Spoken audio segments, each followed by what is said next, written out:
Bismillahirrahmanirrahim. Faslun tabtulu sholatu bi arba'a asyarata. 14 perkara nu ngabatalkeun kana salat hiji-hiji pek apalkeun sabah badas alit anu kahijina katibaan najis anu katiluna lamun henteu dibuang pada harita henteu lila najis cicingna tur nyata kabuka aurat teu kancang ditutupan kabuka aurat teu gancang ditutupan ngomong dua huruf nu aweuh hartian atawa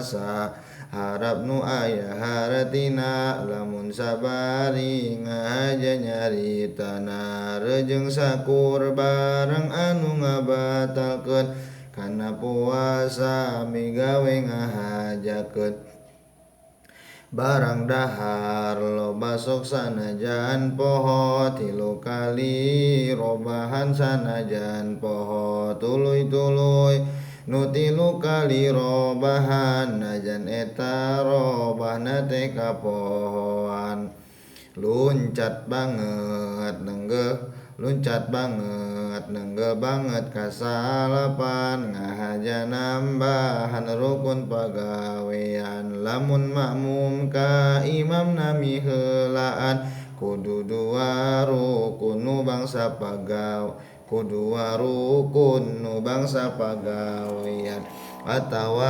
atawa kudu warukun nyulayaan teu kalawan udur lain kapohoan reujeng boga niat salat dipegatkeun atawa megatkeun salat digantungkeun kana hiji perkara kieu contona lamun turun hujan rek batal salatna atawa mandeg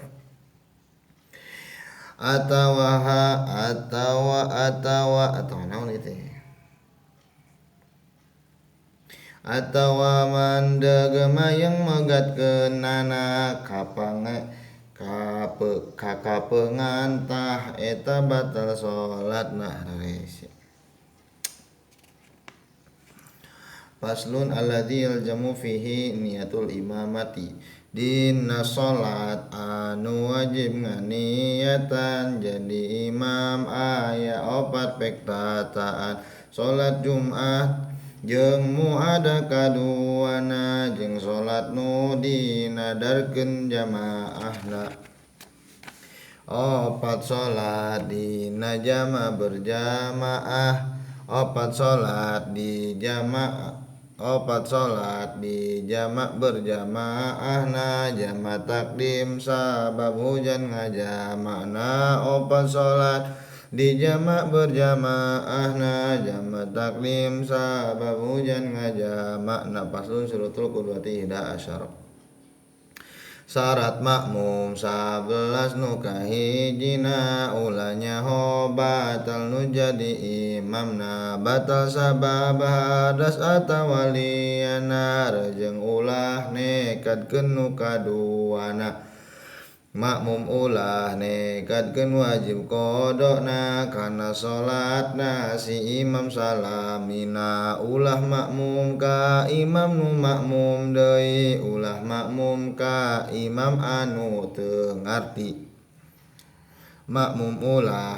aya hareupeun imamna makmum kudu tukangeun imam cicingna reujeng makmum eta kudu nyaho pisan kana pindah imam pek turutan kudu kumpul imam jeung makmum tempatna dina hiji masjid atawa liyana atawa jarak jauh ulah leuwihan tina 300 siku ceuk ukuran reujeng makmum kudu niat berjamaah atawa niat ngamakmum ulah salah reujeng kudu akur anggitan salatna lamun ada dua nana jeung makmum ka imam ulah nyulayaan dina sunat anu goreng cek anggeran Rejeng salamina kudu mutaba'ah si makmum ka imam dina tingkah